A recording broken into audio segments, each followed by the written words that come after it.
Hi everybody, this is Sandy with Chronic Pain Stinks, and today we are going to talk about issues that you might have at your pharmacy when you go to get your pain meds for your chronic pain.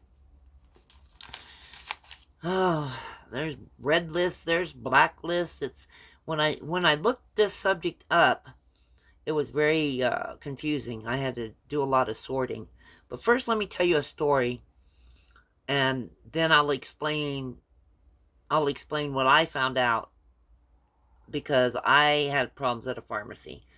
Um, when my parents got ill, I went from Wyoming to Kansas, right outside of Missouri, Joplin, Missouri, in a little town, to help them. I was there for months, maybe a year.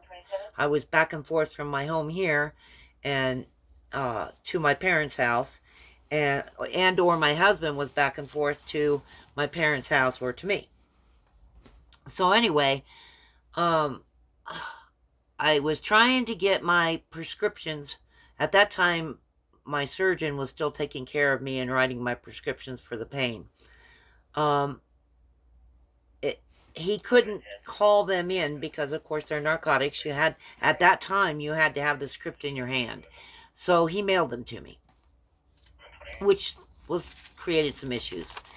But I went to a particular pharmacy and they refused to fill my script, and they said that my doctor was in the wrong for writing it. So I told them, okay, thank you, nicely, and that I would, would take it up with my doctor. Simple as that. And went to another pharmacy. They filled it, and I had my pain meds. I did explain at the second pharmacy why I was in Kansas and getting a script from Wyoming. I explained it to him. The pharmacist was really nice. He understood my situation. Of course, this is in a town that is a very small town and had a lot of elderly people living in it. So he understood that I was there to take care of my parents and how that went. So anyway, pharmacies can kind of blacklist you. Actually, they can blacklist the pain meds too. They can be blacklisted or labeled at the pharmacy level. You can go onto Google and search, and it brings you a lot of interesting facts. I mean, I took a while to make this video because I was weeding through a lot of information, and but it was something dear to my heart because of what I went through. I wouldn't have to ignore my hair. I need to get it cut. And I didn't do anything with it today after the shower. But anyway, I'm not going to list any pharmacies by name, or say any pharmacies by name. I would love to, but, from my personal experience, but I can't really do that. So after, continuing with my story, after that happened to me, I sought out a doctor. I still had to drive 2 or 3 hours to this doctor. It was in a major city, in Kansas City, and I started going to him. So I got my medical care closer to where I was. I also had a family doctor in the town I was at. I sought that out also in case something happened and I got sick or I needed a doctor.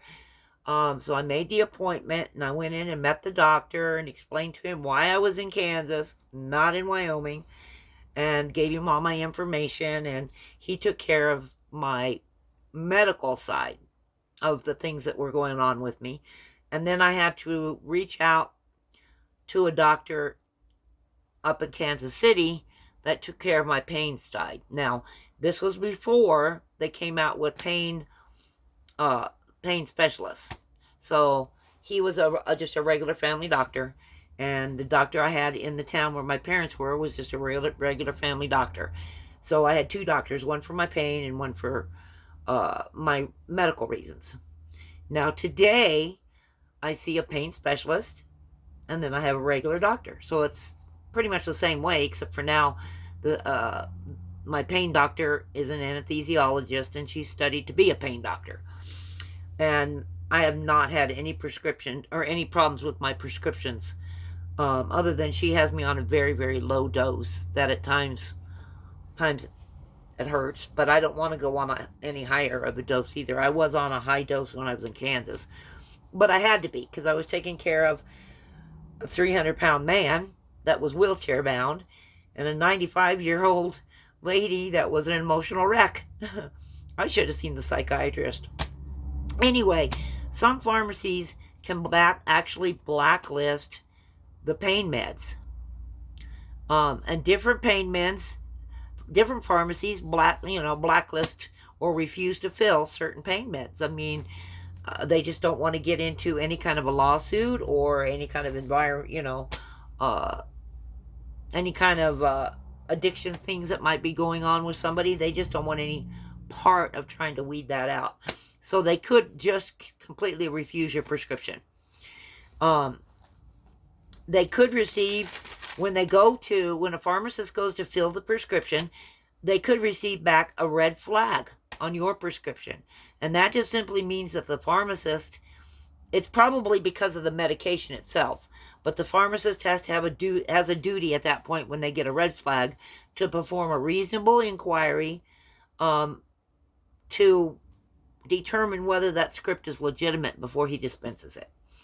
And that just means it's probably a high-scheduled narcotic, or it's a prescription of a medication that's easily addictive, that type of thing. A pharmacist can refuse to fill the script for several reasons. One, the script isn't considered a standard care or therapy for what your condition is. And a lot of times the pharmacist, if they get a red flag or a black flag on your script, a lot of times they will talk to you. They'll ask you what your condition is. Some people are very private. Some people don't want to say, hey, this is what's wrong with me, or this is what's not wrong with me. They go to their doctor. The doctor gives them a prescription. They go to their pharmacy, and they just expect the pharmacy to fill the prescription. But with with people stealing medications and the high addictive rates today, the pharmacists are in a real particular spot, because even though your doctor may say this is what you need to take, it could contradict with other prescriptions you're taking. And if you're seeing, like, for instance, I'm seeing a pain doctor and a medical doctor, of course they both know each other and they're in the same network. So but if they weren't in the same network, you may have to explain, and you may have to make some phone calls to your doctors to get them to talk to each other, to make sure you can be taken care of the right way and not being put on some kind of heavy medication that you could become addicted to, or that could harm you in any way, because you might have another prescription that contradicts each other, and it can make you very ill, if not unconscious. I have my parents' shirt on, Autumn Place. That's the retirement home they were stayed in. Anyway, the pharmacist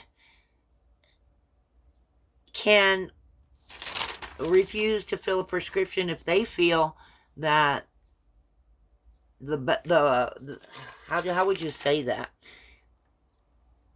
It's the risks.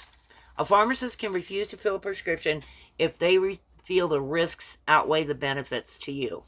Again, pharmacists, just like doctors, they have you and your care in mind. They don't want you taking something that's going to harm you.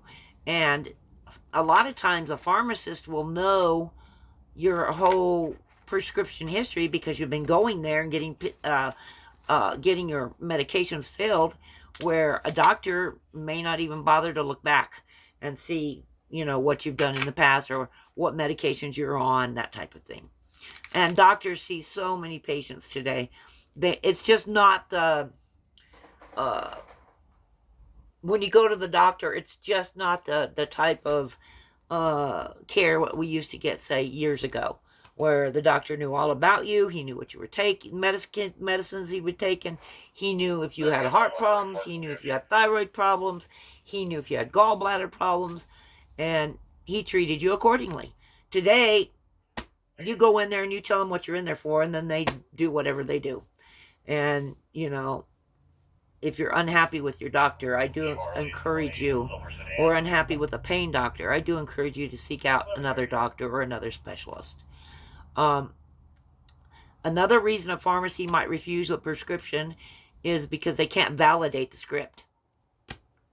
Other words, they have to be on the lookout for people forging prescriptions and such, you know, trying to access pain meds when they don't really need them, or it's somebody else's prescription.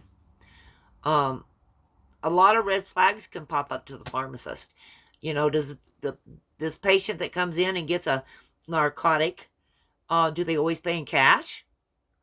Do they drive a long distance for no other particular reason? I mean, like, do they jump on a plane or get in a car and drive and go to the doctor, you know, and then get their pills and then jump on the plane and go home?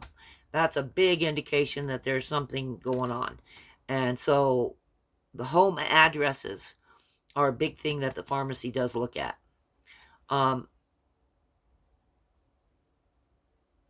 And the other thing, just like I mentioned before, would be if the pharmacy has a list of what prescriptions you're on, and if this particular prescription is going to contradict any of the other prescriptions or a condition you have, they can refuse to fill that too and then refer you back to your doctor.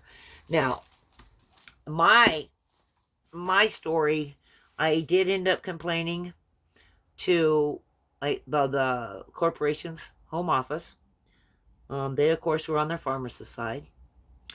The next month when I went to go get them, I counted my pills, and I counted them right there, and I was 15 pills short. And I counted them at the pharmacy counter. I got a manager at that point, and I know there were some people that got fired. I don't really care about that. I know they were fired because I never saw them in there again. But I very soon, this again was in Kansas, I very soon just took my scripts to a smaller town pharmacy where I could talk to the people, and they knew me and I knew them, and they knew my doctors. And I just encourage you that if you feel that you're in a situation where you can't get your medications, talk with your doctor. Your doctor is ground level for you. They will go to bat for you, especially if you are seeing a specialist. And not just for pain, for anything. You can have a heart condition or anything, but your doctor is your ground level. They're your supposed best friend in your health world. So don't be shy with talking to your doctor. Okay, now this video has gone over 13 minutes, kind of long for me.